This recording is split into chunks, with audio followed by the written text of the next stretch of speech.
Bom dia, pessoal, como estamos? Espero que estejam todos bem, todos saudáveis.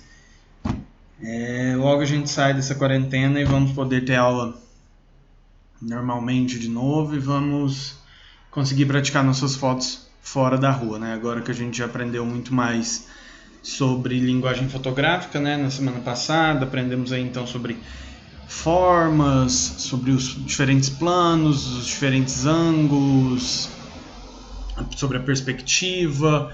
Então são todos elementos que nos dão bastante possibilidades, né? Abre um leque de possibilidades muito grande, porque é óbvio que a gente sabe tirar uma foto com esses elementos, mesmo sem estudá-los, principalmente vocês, que falo vocês porque eu também estou incluído nisso, mas vocês são um pouco mais novos que eu, então vocês estão ainda mais imersos nessa cultura digital, nessa cultura imagética. Então, eu acredito que a geração de vocês, assim, que já nasce postando foto no Instagram, quase, vocês estão muito bem treinados para entender como que uma fotografia, o que é uma boa fotografia, o que não é, como que a gente tira. Mas eu acho que olhar também, muitas vezes a gente tem isso muito intuitivo, mas estudar essas questões eu acho muito interessante, justamente porque às vezes é uma coisa só intuitiva, não é muito consciente, e a gente, tornando ela consciente, né, a gente consegue expandir, trabalhar um pouco melhor, trabalhar um pouco mais. Então, hoje, dando continuidade à questão da linguagem fotográfica, a gente vai ver um dos elementos que é primordial, que é um dos principais elementos, ou se não é o principal, né, talvez o principal elemento que vai fazer que sua fotografia seja boa ou não, é a questão da composição fotográfica, que é um tipo de linguagem fotográfica, mas eu prefiro encarar ela como... ela tem algumas regras, algumas particularidades de composição que a gente vai ver que vão ajudar a foto a ficar boa ou não. Obviamente a gente pode fugir da questão da composição muitas vezes e ainda assim encontrar fotos incríveis. Então, assim, e até mesmo a questão da linguagem fotográfica, né? Tudo isso que eu estou passando aqui são fundamentos da fotografia, que quando a gente vai começar a se interessar pela fotografia, é uma das primeiras coisas que a gente estuda, principalmente a gente vai ver aqui hoje a regra dos terços e a sequência Fibonacci.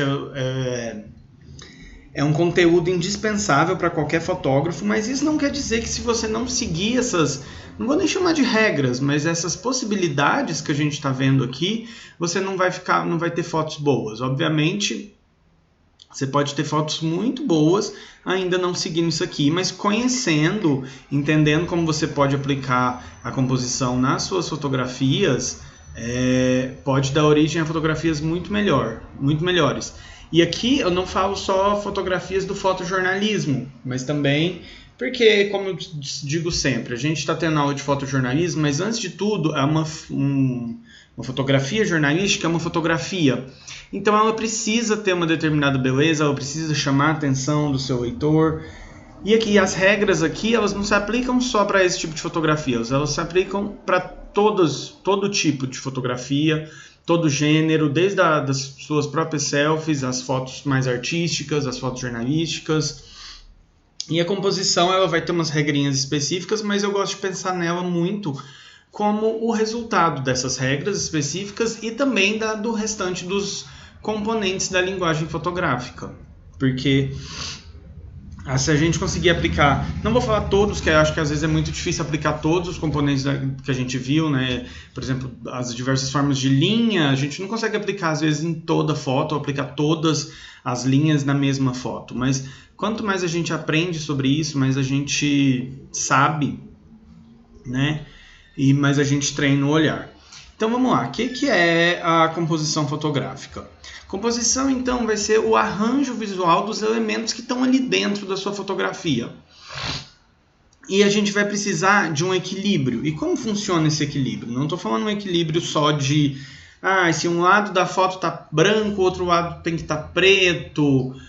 A gente tem que ter um equilíbrio saudável desses elementos dentro da foto para que ela fique harmoniosa, para que o nosso olho, ele primeiro encontre uma linha guia e ele varra, né, a fotografia de uma forma uniforme, de uma forma que a fotografia carregue seu olhar para um determinado ponto. Mas ela precisa ter um equilíbrio de cores, um equilíbrio de texturas, um equilíbrio de perspectiva. Então, colocar todos os elementos que tem ali dentro da fotografia, que eles dialoguem entre si. Obviamente, alguns vão se destacar mais do que outros, porque isso é geralmente o que a gente quer com uma fotografia, né? Geralmente a gente tem um objeto ou 2, 3 objetos mais em destaque do que o restante da fotografia. E essa fotografia, para ela estar bem composta, ela tem que ter muita clareza, né? Ela tem que ter um ponto central de interesse. Lembrem, acho que vocês devem lembrar nos slides de linguagem fotográfica, eu abri os slides mostrando algumas fotos diferentes, assim, perguntando qual que é o tema dessa foto, qual que é o objeto, o que a pessoa queria passar, porque a gente precisa pensar nisso, a gente precisa, qual que é o ponto central de interesse da minha foto, porque se a gente não tiver esse entendimento, o nosso espectador, o nosso leitor, ele não vai ficar preso à nossa fotografia. Então a gente tem que ter sempre essa ideia e tentar, a ideia do assunto principal, né, e tentar colocá-lo, não vou falar no primeiro plano, mas num plano de interesse, num plano que vai chamar a atenção do seu leitor. Igual falo aqui no slide, não é simples, não é fácil e é necessário treinar bastante. Eu falei isso já na aula anterior, vou falar de novo. Se não me engano foi o Cartier-Bresson que falou que as primeiras 100 mil fotos a gente pode jogar fora, porque a gente precisa treinar. Tirar foto, a fotografia, né, é uma arte igual, vamos colocar aí, a pintura, a música, o cinema, tudo que envolve uma questão artística, mas envolve muita prática também. Um artista, é muito difícil um artista, vamos falar, um pintor, sem nunca ter praticado, pintar um quadro ou algo muito bom de primeira. Quando eu trabalhava mais com confeitaria, e às vezes até quando eu falo hoje em dia que eu faço coisa em casa, ou eu posto bolo, ou alguma coisa, eu posto foto de alguma coisa que eu fiz nas redes sociais, as pessoas vêm e falam assim, nossa, porque você tem um dom, e não sei o que dom, e eu já ouvi esse negócio de dom muitos anos, muitas vezes, durante muitos anos. E eu sempre dou a mesma resposta, que vai se encaixar perfeitamente aqui na fotografia. Eu falo, gente, eu não acredito em dom. Tá bom, tem gente que tem mais predisposição para algumas atividades, mas eu não acredito em dom, porque eu cozinho desde os 14 anos. Então quem vê um bolo bonito que eu faço hoje em dia, não vê o tanto de bolo que eu já joguei fora, o tanto de ingrediente que eu desperdicei, o tanto de receita que eu tentei e não deu certo. E a fotografia é assim, a gente precisa treinar. E aí não só treinar as habilidades técnicas, né, que a gente viu nas aulas anteriores, a gente praticou um pouco na câmera, mas também treinar o nosso olhar, porque a gente precisa achar o extraordinário no ordinário, a gente precisa entender o que é uma foto bem equilibrada, uma foto bem composta, para aí então a gente conseguir tornar isso um hábito, né? Igual um escritor, ele não vai sentar e escrever um livro, um best-seller de uma vez, numa sentada, sem nunca ter escrito uma página. E vai ter que treinar todo dia, escrever um pouco. Os primeiros textos vão ficar horríveis, vão. Igual as nossas primeiras fotos, às vezes é sem foco, às vezes a gente coloca a pessoa no lugar errado da foto, que não fica bem feita. Mas é tudo uma questão de treino, é tudo uma questão de praticar e treinar o olhar para a gente achar as melhores composições e os melhores equilíbrios.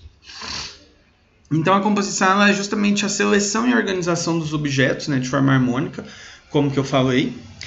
Mas a gente tem que lembrar também que, principalmente no fotojornalismo, a gente nem sempre vai ter essa possibilidade de harmonia, essa possibilidade de equilíbrio. Por quê?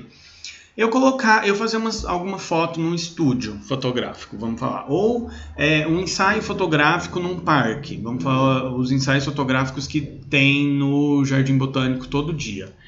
Ali eu consigo, ou no estúdio, eu consigo muito bem direcionar a minha modelo, direcionar como que a minha foto vai sair. Eu falo para a modelo, fica ali, fica aqui, faça isso, não faz isso. Então, a situação de controle é muito maior para mim, eu vou conseguir muito mais definir os elementos e colocá-los onde eu quero, do que, por exemplo, numa foto jornalística. Como está aqui no exemplo, uma manifestação pública. Eu chego lá, está acontecendo a manifestação. eu não vou chegar, não tem nem como eu chegar, né, para os manifestantes, por exemplo, e falar assim, posa aí, fica aqui na esquerda, ou chega um pouquinho para a direita, faz isso, faz aquilo. Não. Então, às vezes, as fotos jornalísticas, elas não vão ser tão bem compostas como uma foto artística poderia ser. Porque a gente tem que, muitas vezes, priorizar o fato em detrimento da estética. Mas isso não quer dizer que também a gente vai jogar a estética pela janela e pronto, e vai ser isso. A gente tem possibilidades de pensar ali, se eu tô ali no meio da manifestação, por mais que eu não possa organizar os elementos da forma que eu gostaria, ou que eu acho que daria uma foto melhor, eu posso trabalhar os ângulos, eu posso trabalhar os planos, eu posso trabalhar o contraste, a luz, como a gente vai ver na próxima aula. Então, assim, por mais que no jornalismo a estética ela muitas vezes fique relegada ao segundo plano, isso não quer dizer também que a gente tem que abandoná-la completamente, porque a foto jornalística vai ser sempre uma fotografia, né? Então precisa ter sempre alguma coisa para chamar a atenção do seu leitor. Então, qual que é a primeira regra da composição fotográfica que a gente vai ver? Acho que é a regra. Quem já estudou um pouquinho de fotografia, a gente tem pessoas que trabalham ou que são muito entusiastas de fotografia, tanto de manhã quanto na turma da noite, certamente elas já vão ter ouvido falar nisso, mas mesmo as pessoas que estão se interessando por fotografia agora e estão buscando melhorar, aprender e tal, vocês vão ver que a regra que sempre aparece em primeiro lugar vai ser a regra dos terços. E tem muita gente, a maioria dos fotógrafos defende ela, tem muita gente que fala que a gente tem que aprender outras técnicas e tal, mas ela acaba sendo uma técnica que já vem sendo utilizada há séculos, aí, tanto na fotografia, mas também na pintura. Ela é uma técnica, não vou falar infalível, porque não existe técnica infalível, principalmente na fotografia, mas ela é uma técnica muito precisa que pode te guiar a ter fotos melhores. Então, se dominá-la, e ela é bem fácil, na verdade, então dominá-la consegue fazer com que vocês tenham um pouco mais de controle sobre o seu produto final. Então, o que é a regra dos 3 terços? Em toda foto vai ter um centro de atenção, ou 2, ou 3. Vão ter centros de atenção.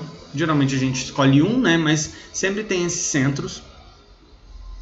E a regra, então, fala que a gente deve colocar esse ponto de atenção, né? O ponto que a gente quer que nosso leitor, nosso espectador, veja primeiro, ou um ponto que vai ganhar mais destaque, em alguns lugares da foto. O que a gente precisa fazer, então? A gente aqui fala, o quadro do visor é dividido em 2 linhas retas, verticais e horizontais, formando terços da imagem. Falando assim, parece um pouquinho complicado, né? O que a gente precisa fazer, olha, 2 linhas retas verticais e 2 horizontais. A gente precisa traçar um jogo da velha na nossa fotografia. Então são 2 linhas na vertical, 2 na horizontal, que vão formar um jogo da velha. O que essas linhas estão fazendo? Onde elas se encontram? Então elas se encontram em 4 pontos. A gente vai ver aqui, por exemplo, 2 linhas na horizontal, 2 linhas na vertical. Elas se encontram nesses 4 pontos. O que eu tenho que fazer, então? Eu tenho que colocar o meu sujeito de interesse, o meu ponto de atenção do leitor, justamente em um desses pontos. Porque, olha, aqui a gente vai ver daqui a pouco que o nosso olhar ele é guiado dentro de uma fotografia por uma série de fatores. Mas, olhem, o ponto, o centro de interesse, né, aqui nesse ponto. Se ele tivesse, por exemplo, aqui bem no meio da fotografia, e vamos falar que fosse uma fotografia mais simétrica, talvez isso não chamasse tanta atenção. O nosso cérebro ele percebe muito mais os elementos que estão nesses pontos aqui, os 4 pontos, do que os elementos que estão fora dele. E isso vai valer para vários tipos de fotografia, tanto retrato, paisagens, fotografias jornalísticas, vários tipos de... Não é só um tipo de fotografia que precisa usar a regra dos 3 terços, mas uma variedade bem grande vai conseguir usar. Aqui, outro ponto, outro exemplo, colocar o ponto, a pessoa já bem perto do ponto, né, que vai atrair nosso olhar muito mais fácil do que se ela tivesse em outro lugar. Aqui mais um exemplo. Então aqui, ó, o que a gente pode notar de todas essas fotografias é que ela deixa um respiro aqui. Como o sujeito está aqui no primeiro plano, a gente tem justamente no primeiro plano e focado, né? A gente tem o nosso olhar é atraído para ele e a gente tem esse respiro aqui que é meio que um ponto negativo. Aqui é a mesma coisa. A gente é atraído aqui, mas aqui tem um lugar que ainda tem informações, claro, mas as informações não chegam tão rápido ou não são tantas igual as que estão mais perto dos pontos. Aqui uma foto de paisagem, por exemplo, aplicando a regra dos 3/3, e a gente vai ver que ela funciona também muito bem para paisagens no sentido de, sempre que a gente tiver uma linha na paisagem, então uma linha, lembrem quando eu falei semana passada das linhas reais e das linhas que são formadas pelo nosso olhar, né? A gente tem nas paisagens, geralmente a gente vai ter linhas. Pode ser a linha do horizonte, que aí a gente pode falar que ela não é uma linha real, mas é uma reta ali, né, que o horizonte forma. A gente vai ter, por exemplo, a linha formada pelo mar, a linha formada pela areia, ou pensem assim, numa cadeia de montanhas que a gente ainda consegue meio que traçar uma linha. O segredo é colocar essas linhas nunca no meio. Por exemplo, se eu tirasse essa foto e o mar estivesse aqui onde eu estou passando o mouse, bem aqui no meio, não seria tão interessante igual eu colocar essa linha ou aqui na primeira reta vertical, na primeira reta horizontal, desculpa, ou aqui na segunda reta horizontal. Então é ideal colocar sempre essas linhas, a linha do horizonte, a linha do mar, a linha da paisagem, em uma dessas retas horizontais e nunca, por exemplo, no meio da fotografia ou fora dessas retas. Novamente, as pessoas falam regra, mas não é uma regra. Toda regra também está aí para ser quebrada, né? A gente sabe, existem inúmeros exemplos de fotos que funcionam sem a regra dos terços, mas aqui é uma possibilidade a mais e é uma facilidade para quem está iniciando no mundo da fotografia agora de tirar fotos melhores. Justamente porque se você domina essa regra, você pode começar a fazer fotos só com essa regra, que certamente vão sair fotos boas. E depois você já dominou a regra, já tem um olhar mais treinado, você pode partir para explorar outros campos, outras visões, não usar essa regra, então quebrar totalmente com essa regra e ver se vai saírem fotos boas ou não. Então, igual eu falei antes, os estudos fotográficos, né, eles mostram que nossos olhos são atraídos primariamente para esses pontos. Eu sei que vocês ainda não tiveram impresso, mas quando vocês tiverem, forem ter, vocês vão ver que existe todo um estudo feito também, por exemplo, por onde que nosso olho começa a ler uma página de jornal, uma página de revista, que geralmente é pelo canto superior direito. E aí a gente vai, geralmente é do superior direito, vai para o superior esquerdo, desce para o inferior direito e depois para o inferior esquerdo. Então, essas regras, elas não são baseadas em, eu gosto mais assim, da foto assim, ou assado. São baseadas em leituras científicas, né? As pessoas mapeiam o movimento dos olhos quando a gente pega uma fotografia ou um jornal. Então são todos estudos feitos nesse mapeamento dos olhos.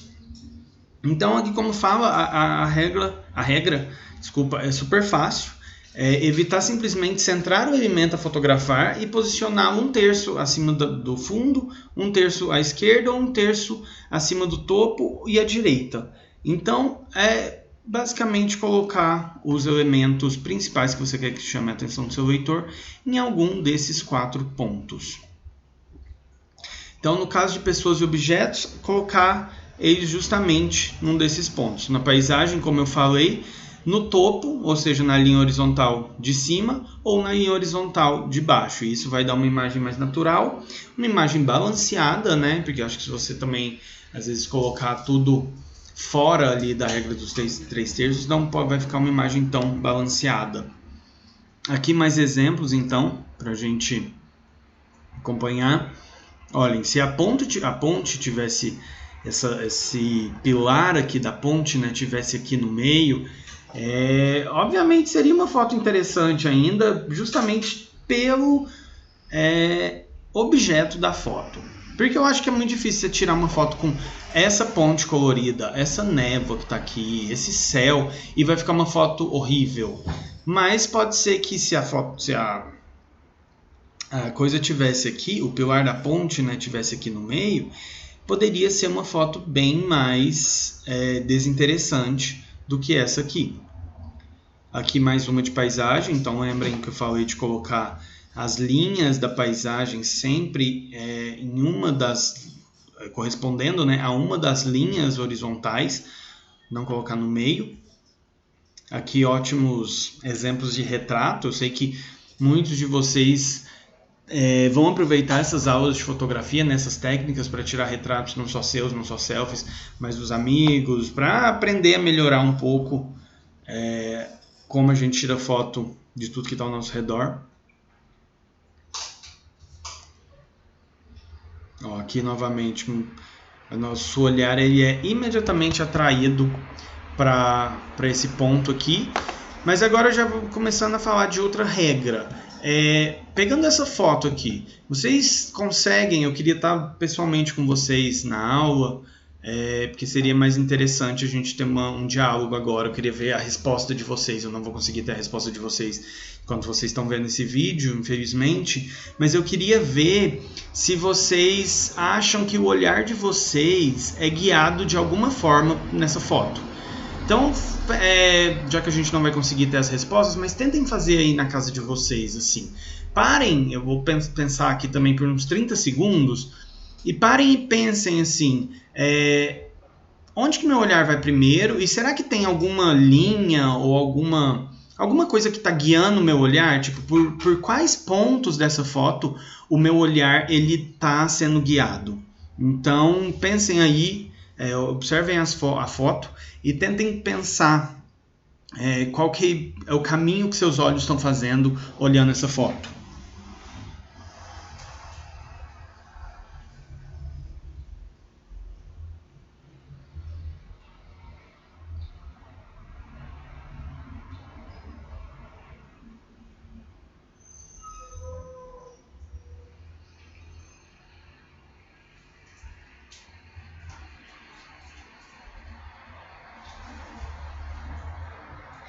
Então, o que vocês acharam? Vocês conseguiram pensar em alguma coisa, algum caminho que pode ser feito aí? Porque assim, a gente vai ver daqui a pouco a sequência Fibonacci e essa foto ela exemplifica perfeitamente para a gente já começar a entender. O nosso olhar ele vem aqui desse ponto, né? Passa aqui, então ele está seguindo esse caminho que eu estou fazendo com o cursor, né? Vem aqui, passa aqui, faz um círculo aqui e aí chega exatamente aqui nesse ponto. Então a gente tem todo esse percurso aqui que é uma forma de espiral, uma forma meio que de um caracol chegando até aqui. E isso é a segunda regra, então, da composição fotográfica, que a gente vai chamar de proporção áurea ou sequência Fibonacci. Alguns de vocês já devem ter ouvido falar sobre isso. É até um número talvez mítico, né? Místico também. Eu lembro que apareceu a sequência Fibonacci acho que foi no Código da Vinci, né? No livro do Dan Brown e do filme, obviamente. E ela ficou bem famosa depois disso. E o que ela é? Então, ela é uma sequência de números que foi descoberta então por Leonardo Fibonacci em cerca de 1200. Então, a gente já tem aí quase 1000 anos conhecendo a sequência Fibonacci. Ela é conhecida como proporção divina, proporção áurea ou número de ouro. Então, o que o Fibonacci percebeu? Ele percebeu que existia uma sequência de números que aparecia muitas vezes na natureza. E esses números, eles mostravam uma ordem natural que se repetia em não só um animal ou só uma espécie vegetal, uma flor, ele se repetia e se repete, né, ainda inúmeros exemplos na natureza, na concha do caracol, nas flores, na quantidade de sementes por exemplo, do girassol. E quando o Fibonacci descobriu isso, pouco tempo depois, chegamos na Renascença, e os pintores da Renascença utilizavam isso, essa proporção áurea, demais, porque ela guia nosso olhar e ela traz justamente, não vou falar que é paz, mas ela traz essa harmonia, ela traz justamente essa questão de equilíbrio, de ordem. Então, os números, por exemplo, para a gente começar como que para a gente começar a entender como que funciona, eles são números, é uma sequência infinita, e os números, eles são sempre, o próximo número é sempre a soma dos dois números anteriores. Então aqui a gente vê, por exemplo, 1, 2, 1 mais 2, 3, 2 mais 3, 5, 3 mais 5, 8, 8 mais 5, 13, e assim sucessivamente e adiante. Então o que o Fibonacci fez? Ele descobriu essa sequência, mas só os números não são interessantes aqui pra gente. A gente não consegue aplicar só os números olhando assim, os números na fotografia, na pintura, na arte. O que o Fibonacci fez? Ele foi colocando quadrados de diferentes tamanhos, mas sempre respeitando essa proporção, e conseguiu traçar uma espiral em torno deles. Então lembrem nessa foto aqui que eu falei que, observem o cursor, ela vem uma espiral que começa aqui, depois vem vindo e acaba o ponto da espiral aqui no meio. É justamente isso que o Fibonacci fez. Então ele pegou um quadrado, aí ele fez esse quadrado aqui. Aí depois ele dividiu um número pelo outro e fez um quadrado menor. Depois ele dividiu esse número por outro e fez esse. E assim sucessivamente. A gente pode pensar que aqui parece a metade, né? Esse ponto aqui parece a metade desse quadradão, mas ele não é exatamente a metade. Ele é 1,6. Então se eu pegar, por exemplo, um número e dividir pelo anterior da sequência Fibonacci, eu vou ter sempre essa proporção que é 1,6181. E aí, como ele é um número infinitesimal, né, então ele é igual ao π, ele é um número que não tem fim, quanto maior o número na sequência Fibonacci, mais perto desse número exato eu vou chegar. Então, como que a natureza, por exemplo, aplica isso, né? Porque eu estou falando aqui de usar isso na arte, mas a gente vê isso na natureza, na própria arte que a natureza faz. Então aqui, ó, se a gente tem o retângulo da sequência Fibonacci, né, a gente consegue ver que a concha do caracol obedece justamente essa sequência. Ó, aqui outra exemplificação.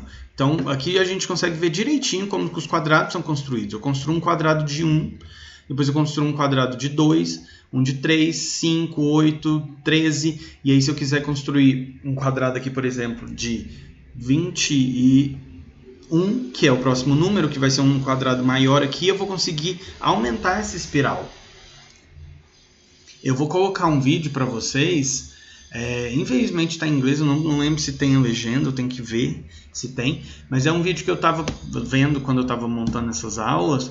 É muito interessante. A menina, ela pega inúmeros exemplos na natureza, pinha, a flor do girassol, algumas outras flores, couve-flor, e ela acha essa espiral que respeita a proporção do Fibonacci em inúmeros exemplos. Eu vou pegar o vídeo para vocês e ver se tem legenda. Se tiver, eu vou mandar no grupo lá para vocês verem que realmente é legal. Um vídeo curtinho, não tem nem 5 minutos, mas é bem interessante.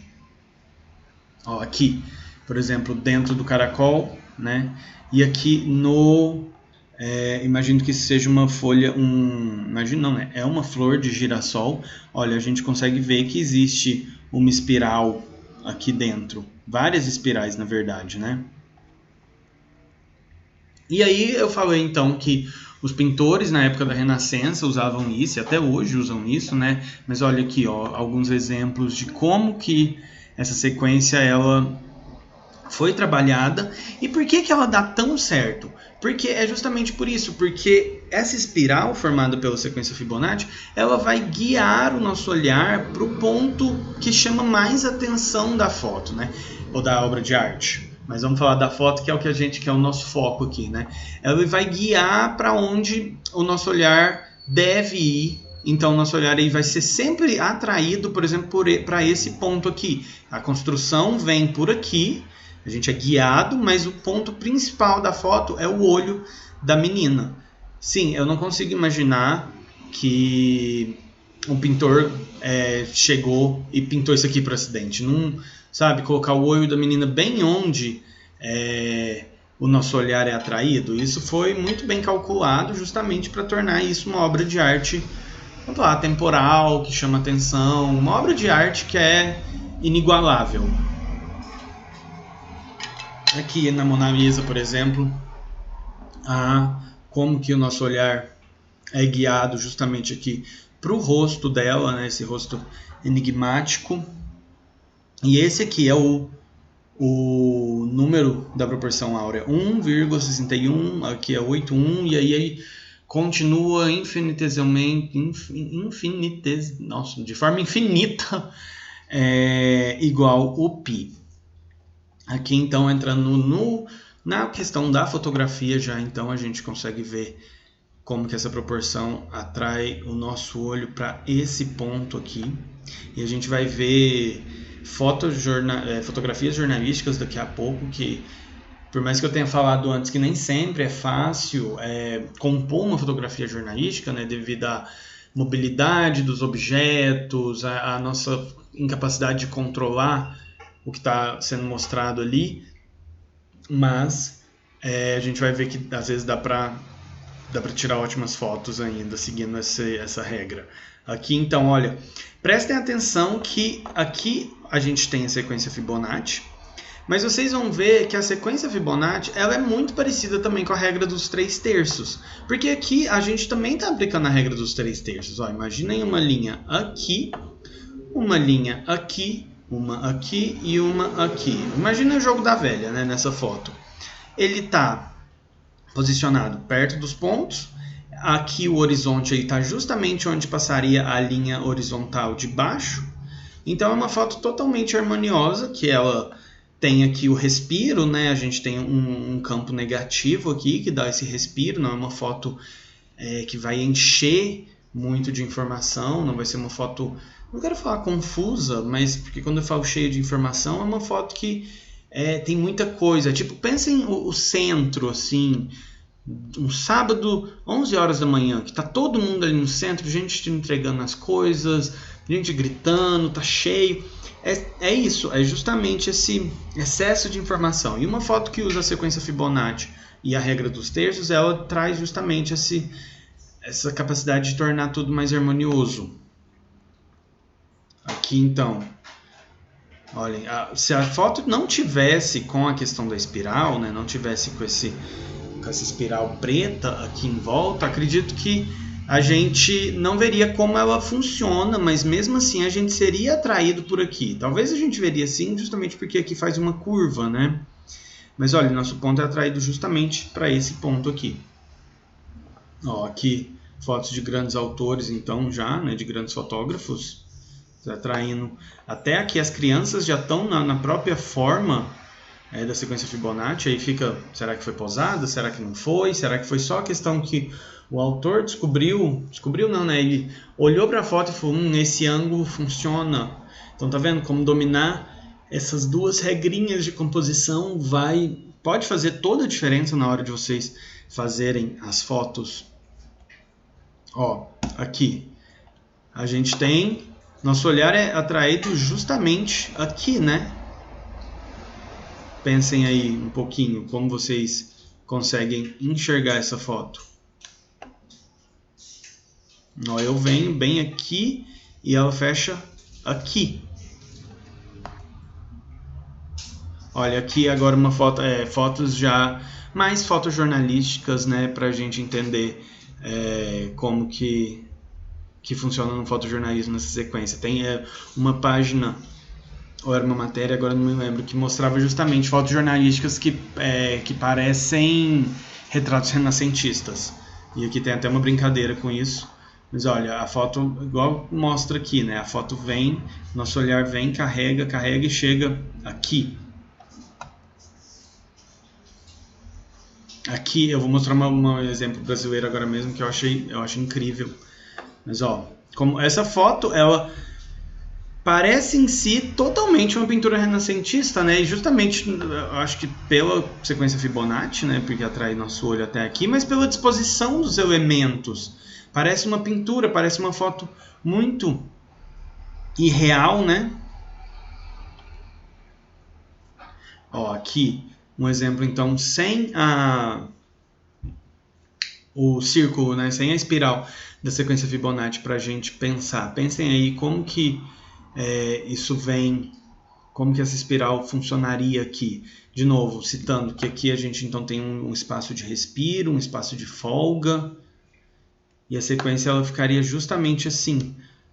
Nosso olhar é atraído aqui, eu não sei se é o Federer, eu não sei que tenista que é, mas nosso olhar é atraído justamente aqui para o tenista.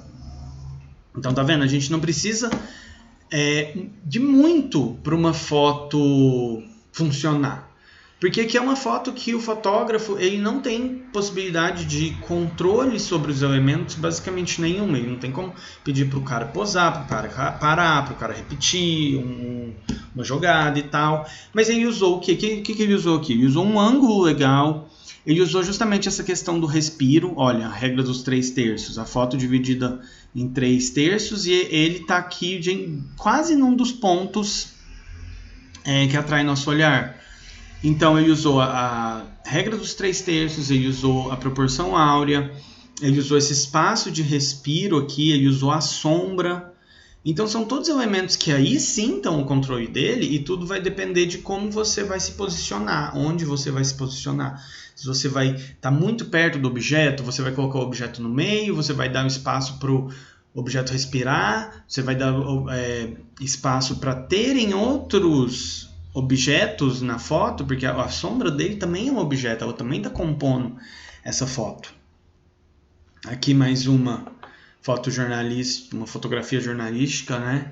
Toda hora eu quero falar foto jornalística, mas é uma fotografia jornalística e o nosso olhar ele vem sendo guiado todo esse caminho até chegar aqui.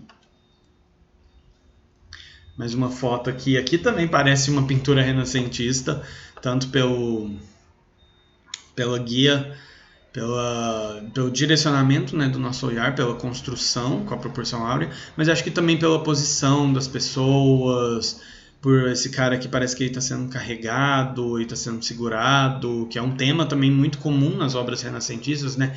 Jesus sendo carregado, sendo segurado, abraçado. Aqui então a gente viu a do tenista, a gente viu essa do futebol, a gente viu mais essa, porque aí pode parecer, porque eu sei que tem muitos entusiastas, né, de jornalismo esportivo na sala, e a gente pode pensar que a composição ou a regra dos terços, proporção áurea não são aplicáveis ao esporte. Olha como a gente tem uns fotões, umas fotos muito boas, seguindo essas regras, que são, espero que vocês estejam achando elas não vou falar necessariamente fáceis, mas não são regras complexas, né? Não são regras que falam, nossa, eu tenho que pensar muito. E aqui, por mais que agora no início talvez a gente tenha que pensar antes de fazer a foto, eu garanto que com o tempo, desde que vocês pratiquem, né? Isso vai se tornar um hábito, isso vai se tornar o olhar de vocês vai ficar mais e mais habituado a tirar fotos assim, que respeitem essas proporções, respeitem essas regras. E aqui então a foto que eu queria chegar, que é essa foto é brasileira, né? A gente tem uma garrafa de catuaba aqui. Então, essa foto foi tirada, se não me engano, na Parada Gay de São Paulo, acho que 1 ou 2 anos atrás. E várias pessoas na época falaram que ela parece realmente uma pintura renascentista. E para mim, o nosso olhar ele é guiado justamente. Observem onde eu vou com o mouse. Ele é guiado, vem aqui, passa aqui embaixo e ele fecha justamente aqui no rosto dela. e era... se eu não me engano, a história dessa foto, o cara tava falando mal ou da polícia ou da parada, e ela tava indignada justamente com isso. Então é uma foto assim, foi um momento... aqui a gente pode falar um instante decisivo do Cartier-Bresson, né? Porque uma foto como essa não se repete ou não é posada, é muito difícil a gente, às vezes, achar o momento certo, e o fotógrafo achou e ainda conseguiu enquadrar de uma forma que funcionasse. Então, aqui, de novo, a regra dos terços, desculpa. Uma linha horizontal aqui, uma linha horizontal aqui. Ela está bem na linha e ele também. Nenhum dos dois está no meio da foto, o que poderia ter tornado ela menos interessante do que ela é desse jeito. Outra regra, que aí aqui a gente pode então começar a pensar, mas será que é só a regra dos 3/3 que funciona? Que a gente pode explorar outras possibilidades? É a regra das metades, então. Que aí você divide a foto no meio, mas funciona também com a regra dos 3/3, né? Que a regra das metades vai falar justamente desse espaço de respiro, esse espaço, né, de opostos, como falar? De opostos mesmo, né? De contraste, essa é a palavra que eu queria. Tipo, como entre claro e escuro, entre cheio e vazio. E por mais que a gente possa dividi-la, por exemplo, a foto na metade e trabalhar com isso, aqui existe muita informação, aqui existe menos, e a gente dividiu ela no meio, mas a gente pode fazer isso com a regra dos 3/3 também. Então aqui tem informação, mas aqui não tem. Mais exemplos da metade.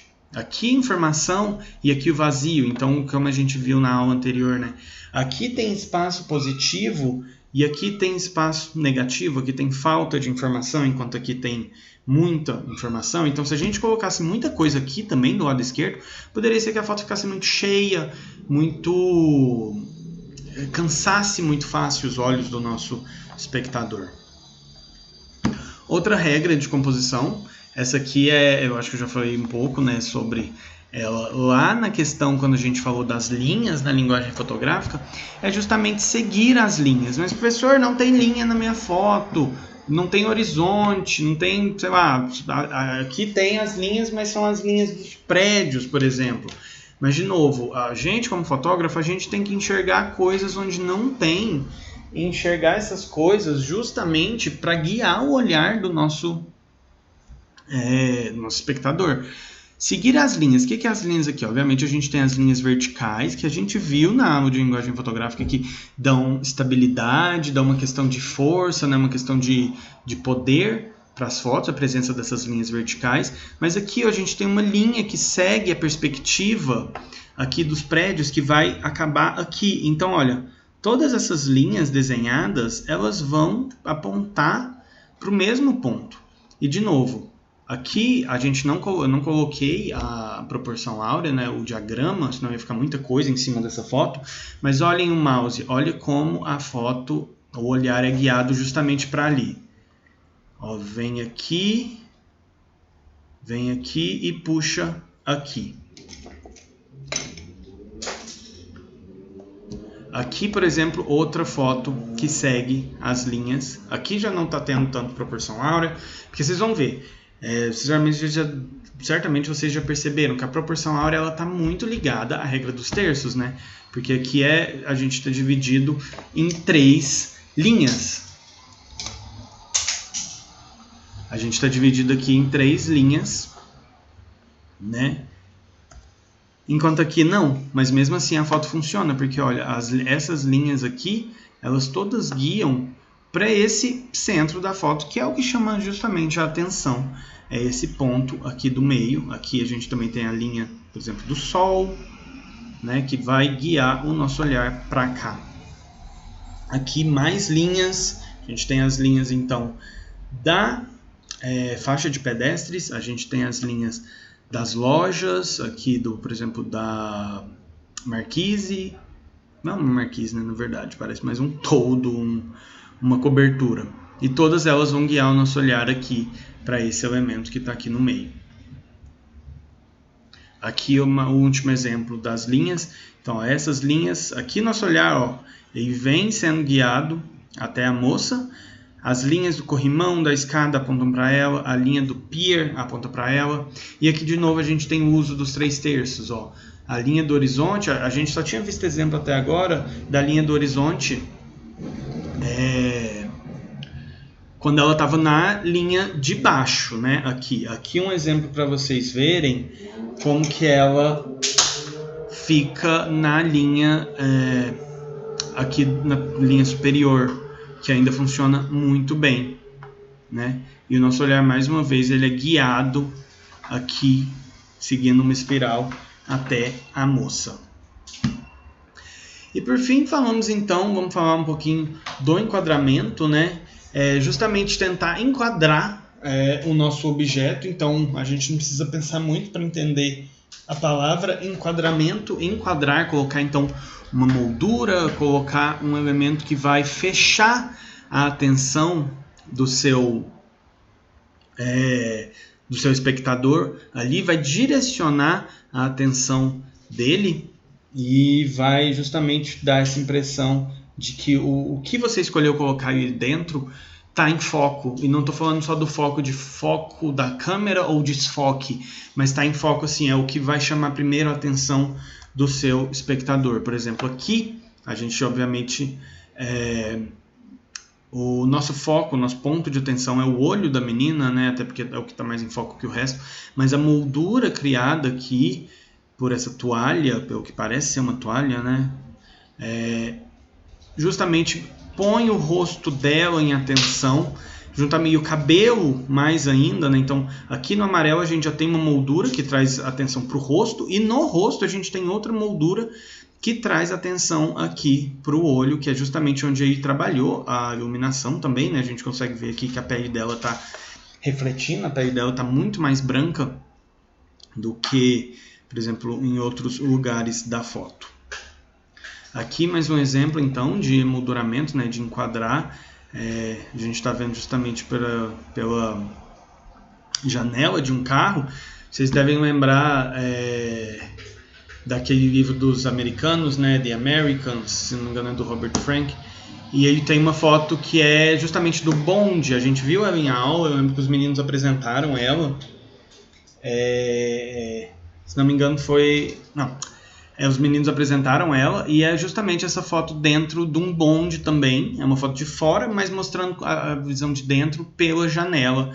Então tendo toda essa questão da moldura, que é uma foto muito parecida com essa, na verdade. Não sei se vocês agora lembram, mas é uma foto bem assim.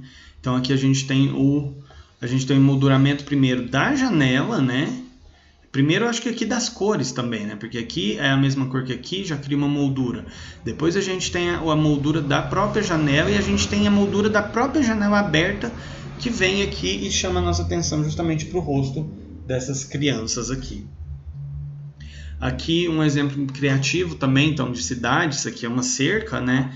Então a gente não precisa ter muitas coisas às vezes à disposição, e isso a gente vai ver na próxima aula, que eu vou pedir para vocês fazerem algumas fotos, e a gente aproveitar que está dentro de casa para tentar exercitar um pouco a nossa criatividade a partir de tudo isso que a gente está vendo, mas isso é para a próxima aula, não se preocupem ainda. Aqui mais uma moldura então, feita com fotografia de rua, né? Temos isso aqui dentro de um trem, a gente tem justamente a janela do trem funcionando como uma moldura. Então, gente, é isso. Se vocês tiverem alguma dúvida de composição, por favor, me falem comigo, né? Não podem falar pelo WhatsApp, pelo e-mail. Eu vou falar isso no grupo, mas quem chegou até aqui, né, no fim do vídeo, eu vou falar de novo. Eu vou deixar no grupo o link de 2 vídeos. Eu quero muito que vocês vejam, que é o que não te falam sobre composição fotográfica, né? Porque aqui é meio que as regras, é o que todo mundo fala, e o vídeo moço ele fala um pouquinho sobre o que não te mostram, o que não, os professores não falam, né? O que não é muito debatido sobre a composição. Então, por favor, vejam, que isso vai ser importante para a nossa próxima aula, para o exercício que vocês vão fazer na próxima aula. E Eu vou procurar o vídeo também da menina lá que mostra a sequência Fibonacci nos diversos elementos da natureza. Eu vou ver se eu acho e deixo lá para vocês. Então, essa foi a nossa aula de hoje.